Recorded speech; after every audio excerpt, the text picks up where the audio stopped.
kusoo dhawaada cashirka maanta wuxuu ku saabsan yahay isticmaalka ereyada to iyo for. ereyadani inkastoo ay yihiin erayo yaryar haddana waa erayo aad iyo aad muhiim u ah luuqadana shaqo badan u qabta in badanna la isticmaalo. marka maanta waxaanu dul istaagaynaa sida loo isticmaalo iyo waxa ay ku kala duwan yihiin. labaduba waxaa loo isticmaalaa as a preposition meeleeye ahaan. waxaanu ku bilaabaynaa for usage and examples, isticmaalka for iyo tusaalayaasha. for ereyga for often sida badan indicates wuxuu muujiyaa ama tusaa a benefit faa'iido, purpose ujeedo, intended recipient iyo qofka loola niyeystay inuu gudoomo, duration muddo inta lagu jiro, or support ama taageero qofka ama shayga la taageersan yahay. midda koowaad intended recipient, qofka loola jeedo ama loola niyeystay inuu gudoomo oo benefit ama uu ka faa'iido. intended recipient oo benefit shows waxa ay tusaysaa who benefits, yaa ka faa'iidaya from something shay. tusaale,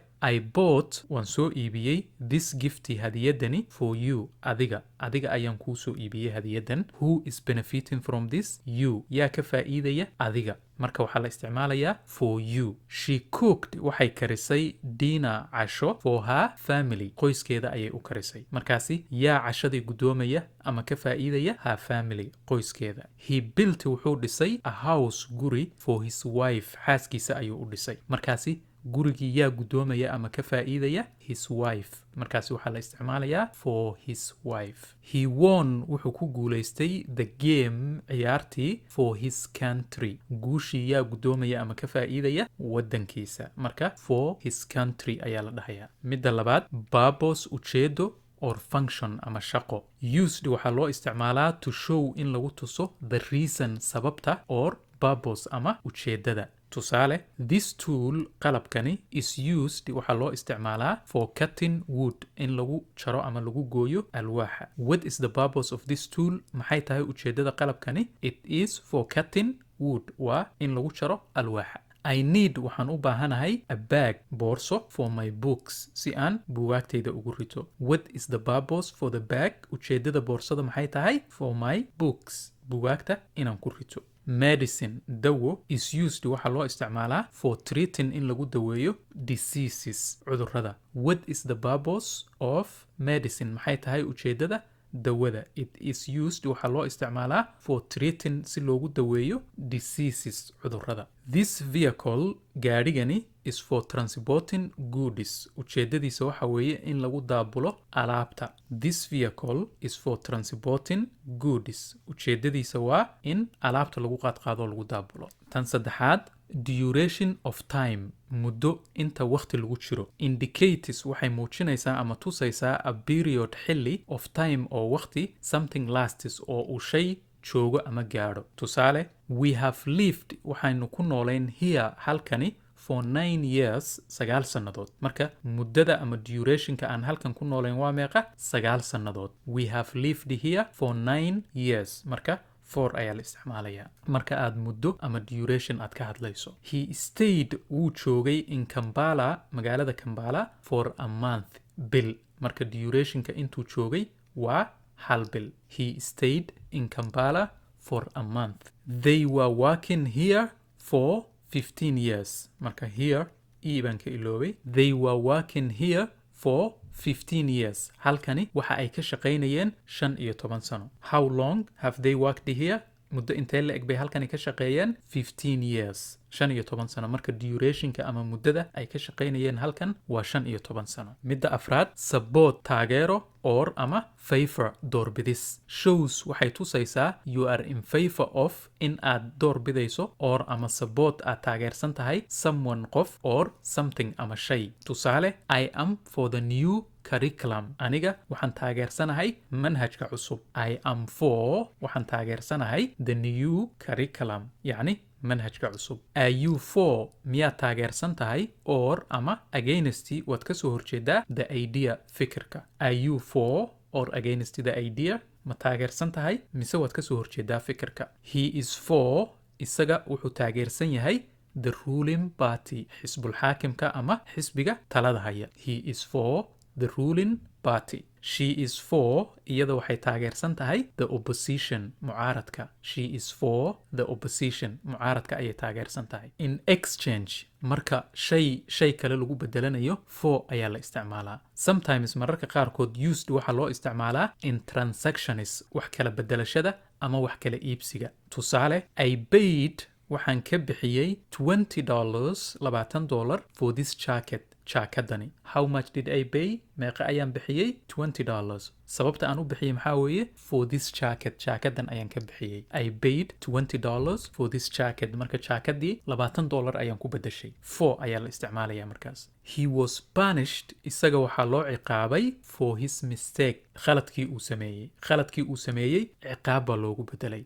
He was punished waxaa loo ciqaabay for his mistake khaladkii uu sameeyey. She paid waxay bixisay $5,000 for that car. gaadhigaasi waxay ka bixisay $5,000 ama waxay ku bedelatay $5,000. marka for ayaa la isticmaalaya. haddana waxaanu arki doonaa to.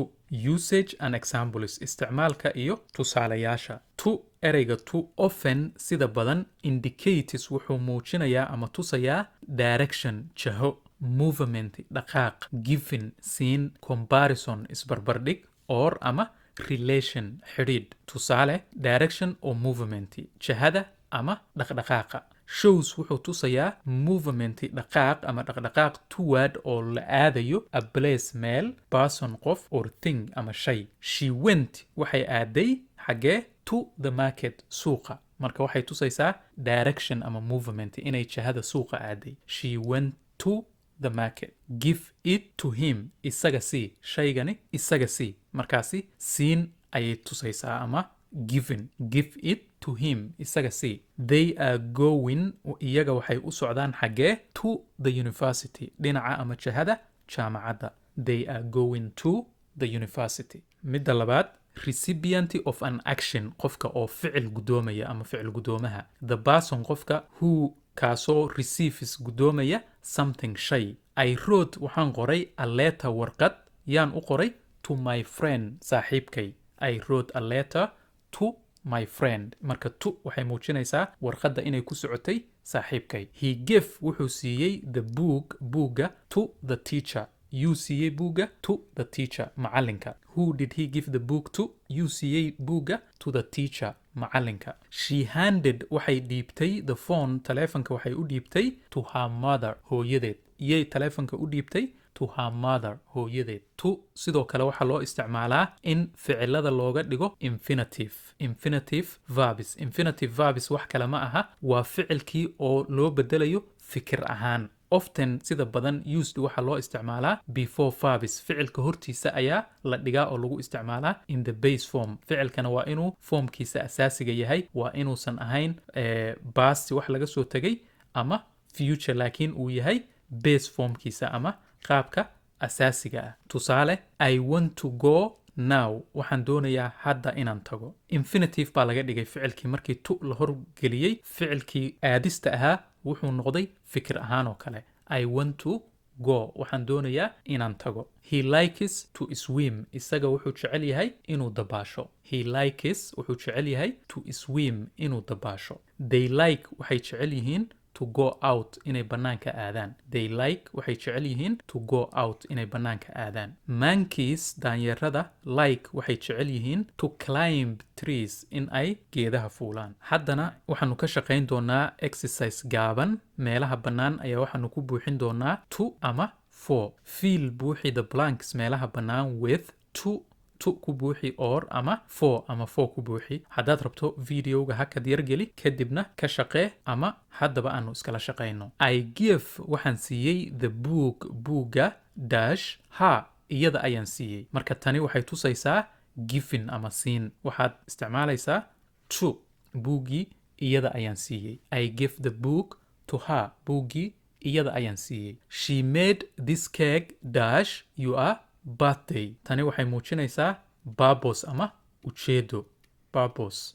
marka purpose ama ujeedo maxaa loo isticmaalaa for. She made waxay samaysay this cake-gani ama doolshahani waxay u samaysay for your birthday maalintaada dhalashada. I worked here dash 5 years. 5 years maxay muujinaysaa duration of time muddo waqti inta lagu jiray duration of time markaasi waa 4 I worked here halkani waxaan ka shaqeeyay for 5 years muddo 5 sano ah can you explain this dash me markaasi tan waxay muujinaysaa recipient of explanation qofka sharaxaad gudoomaya markaasi to bay noqonaysaa can you explain ma sharxi kartaa this tani to me aniga ma ii sharxi kartaa this gift hadiyadani is dash you marka tan waxay tusaysaa recipient or benefit yaa ka faa'iidaya markaasi waxaa la isticmaalayaa for this gift is for you giftigan ama hadiyadani adiga ayaa iska leh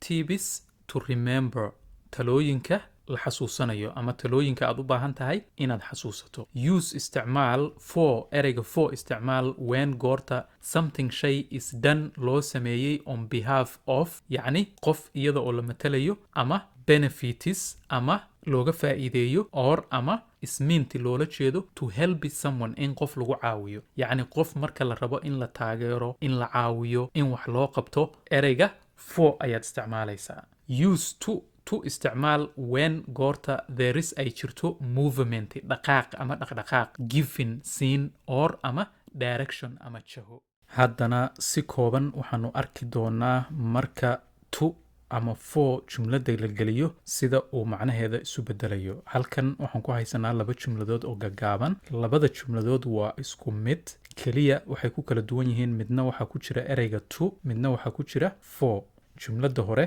what did you do to him maxaad isaga ku samaysay jumladani waxay muujinaysaa in aad isaga dhib u geysatay ama dhaawac ama wax xun aad ku samaysay what did you do to him maxaad ku samaysay isaga jumlada labaad what did you do for him maxaad isaga u qabatay yacni waxay muujinaysaa in aad wax u tartay ama aad caawisay wax qabad ayay ka hadlaysaa jumlada hoose what did you do for him maxaad u qabatay isaga ama maxaad u tartay isaga ereyada to iyo for jumlada dhan macnaheeda ayay bedeli karaan exercise layli waxaan rabaa exercisekan gaaban ee 4 su'aalood ka kooban in aad isku daydo oo aad ka shaqayso kadibna jawaabaha aad hoos iigu reebto waxaad qoraysaa number 1 iyo jawaabta gelaysa to iyo for midkay tahay number 2 to iyo for midka uu qaadanayo sidaas 4 su'aalood uga soo jawaab fill buuxi in the blanks meelaha bannaan with waxaad ku buuxinaysaa for ama to labadaas midkood ayaad ku buuxinaysaa cashirkii maanta intaasa inoo joogo inta aynu ku kulmi doono cashirkan la mid ah waxaan idinkaga tegayaa sidaas iyo nabadgelyo